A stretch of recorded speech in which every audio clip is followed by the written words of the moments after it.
Man, that boy bad. Oh, no. Man, that boy bad. That boy bad. We got the Superman cake. That boy bad. Not in my neighborhood. That boy bad. Let's roll the video. Don't hold it up. That boy. Mike T, cameras on you. That boy bad. This morning's is going to be a very spirited edition because Harry's Falcons won a big game last night, and all the group comes from that performance. Oh, the first person on the list, we have Bijan Robinson Greeny. When you have a player that has the ability to take a 3 or 2 yard pass for 20 yards, like he does, make one guy miss, I'm going to make another one miss, or how about a third? 3 for 3 on that drive, a 20-yard play, explosive. Watch Bijan Robinson again. Switching the ball, carrying it like he's playing basketball on the court. Bijan Robinson is phenomenal. He had 27 touches for 175 yards and a touchdown.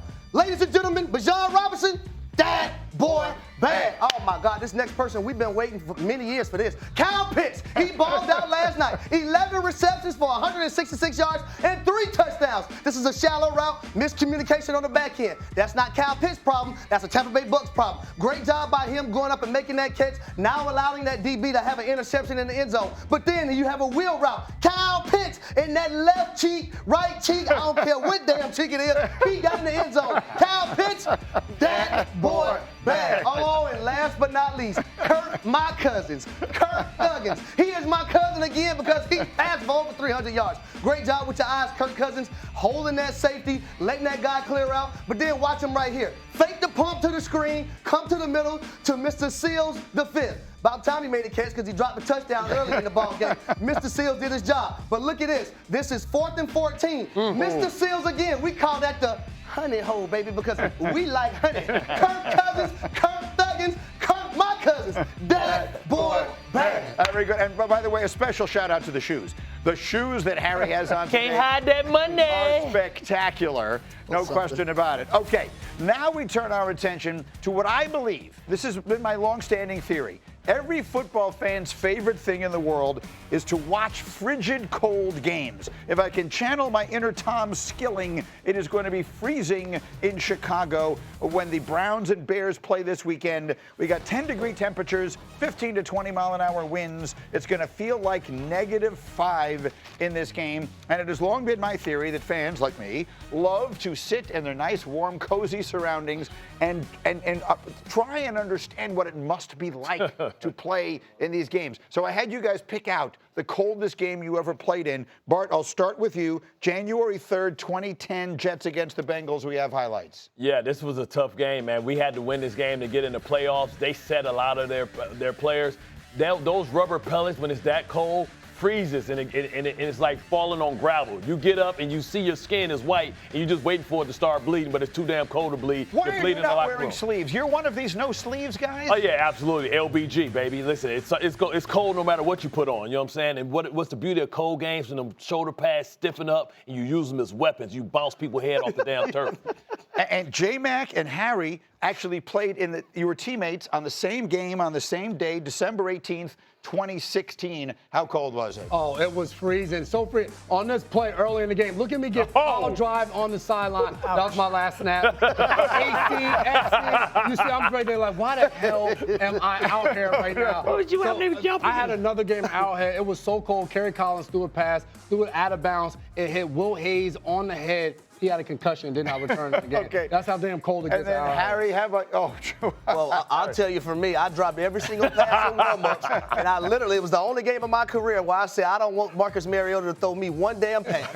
I wanted to go in and block only. I didn't want one football to come to me. I dropped every last one of them in warm-ups, Greeny. I ain't want no business of that. It was -19 degrees with the wind chill. -19. No sleeves, though. You thugged it out. You thugged it out, no Doogie. I had 3 sleeves. You were actually on the field for one of the coldest games in NFL history. Vikings versus Seahawks, outdoor playoff game in the college stadium. That. And I was 7 layers. Bud Carson comes out, 90 years old. Bud Grant, 90 years old. I'm sitting there being and I'm like, oh, I am a total wuss. Like, Bud Grant comes out with the short sleeves. I'm wearing 20 layers. Like, it's so cold, it's so cold. Bud Grant comes out 90 with no sleeves, and I'm like, all right, this guy's the man. That was the game that ended on a missed kick, right? Blair Walsh game. The Blair Walsh game. It was Greeny, we had a receiver that ran an in cut and dropped it, right? And I ain't gonna name his name. He came to the sideline. He said, dang, OG, man, I don't know what happened. I had us. Boys, negative 19. You ain't feel that damn football. Well, I'm not going to say what I said a couple years ago. How much does it so now we have this game. Bears, Browns. Yeah. Important for both sides, yes. right? Very important for the Bears, obviously, because they're still trying to win the division. They get Green Bay next week. Very important for the Browns because Shedeur Sanders gets his opportunity to play. How do you think the cold impacts the game itself from both sides? Well, they both live in cold areas, so it's no advantage like Miami or Tampa coming up to the north. But, it's about who prepares for it the best. It's about how you wear your cleats. It's about understanding what gloves to wear. It's about how you make sure that, you deal with the elements. When you talk about being a receiver, the ball bounces off your shoulder pad, so you can't try and catch the ball with your body, but you want to catch the ball with the body because every time you try and catch a ball, your hand burns for 15 minutes. So it's important, but this is going to be a fascinating game. Shedeur Sanders has an opportunity to get another opportunity to show us that he can beat a real champion, not some Tennessee Titans or the Raiders. Yeah. This is his opportunity to prove that he can be the franchise quarterback for this organization. Yeah, I mean, some people are calling it the most important stretch that we've seen in Cleveland in a long time because they've been really bad. But there isn't any obvious reason. Look, I am a Shedeur Sanders fan, if only because I think that the narrative on him has been so completely unfair and disproportionate to whatever has happened. But there's no indication that I have seen from the minute they drafted him that the Browns are actually have any belief that he is their future quarterback. He was the AFC Rookie of the Week last week, and we celebrated it here. Everyone celebrated everywhere, but you don't get the feeling that the Browns organization is putting a banner up anytime soon. Now, granted, Jimmy Haslam and Deion Sanders appear to be embracing when we see the footage there. That's the owner and the father of the quarterback. But other than that, vocally from the head coach to the offensive coordinator, it's not over-the-top praise for Shedeur. It's let's get through this next week and see. So I don't get the feeling that the Browns are necessarily as over the moon with Shedeur's performance as we are here on these shows. So look, I'm rooting for him. We'll see. But obviously my heart is with the Bears in this game. And where is my head? Where is my wallet as we consider betting this game? I like Cleveland plus the 7.5. You show all these highlights from these cold weather games. You ever see shootouts in these cold weather games? Not really. The total here is 38.5. So that 7.5 becomes infinitely more valuable in a lower scoring game. Cleveland's offensive line is a problem, but what's being lost in this is the spot for the Bears. You're off the Packer loss. You have the Packers on deck. Wedged in between is this non-conference game against a team that doesn't win very often. Yeah. You could get caught sleeping here. Yeah. Last 10 games off a Green Bay game for Chicago, they're 1-8-1 against the spread. They don't play well the week after the Packers. Wow. I just have a feeling about Ben Johnson. We see this up here. I liked how aggravated he was after a win against Philadelphia. My gut says he's going to have them ready to play. Yeah. And not only that, but what do they want to do? They want to run the ball in the cold, running the ball. So maybe the 7.5 is a nice pick, but I like the Bears to win this game. Potentially a Super Bowl preview, Peter called it earlier, in Denver, where the scorching hot Jordan Love embarks on what would be his biggest test of the season, we would think. This Denver defense that has sacked the quarterback a league-high 55 times. And we have reached that time of year where Love and Matt LaFleur have generally been great. In the month of December, Matt LaFleur is 21-4. His teams have lost the turnover battle just 3 times in 25 games. Jordan Love has a career QBR over 80 in December. He has 19 touchdowns to just 2 interceptions in 10 games. So he is coming on strong. Toyota-thon. He always gets hot for Toyota-thon. He always gets hot for the Toyota-thon. But how about this game here as we're looking at the possibilities here? Because this feels, it's a monster game, and it's interesting that the Broncos are an underdog at home. The Patriots and the Broncos this week, both underdogs. Historically, you've only ever seen this one time since 1980 where two teams, or a team riding a 10-game winning streak is a dog at home with their starting quarterback. There were 2 other instances, but the quarterback didn't play because there was rest and injuries. It was the 2005 AFC Championship game. Red-hot Pittsburgh Steelers at home as a dog against Brady's Patriots. They got blown out in that game. I'd be looking at Green Bay in this game. The matchup doesn't suit Denver well. They play single high safety, one of the highest rates, I should say, in the NFL. Jordan Love's #1 in EPA against single high safety. You made the point earlier, and Orlovsky's been talking about it. If Love makes the point for the case for the MVP, it's going to be here in this game.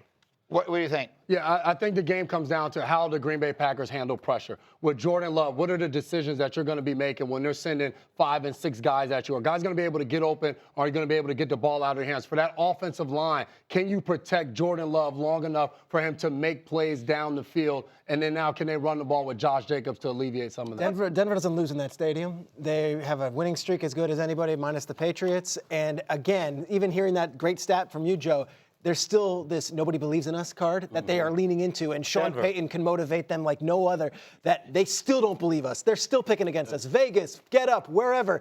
Broncos are 11-2, and they have beaten every good team they've had to play. I'm picking the Broncos in this one. I know you're rolling your eyes.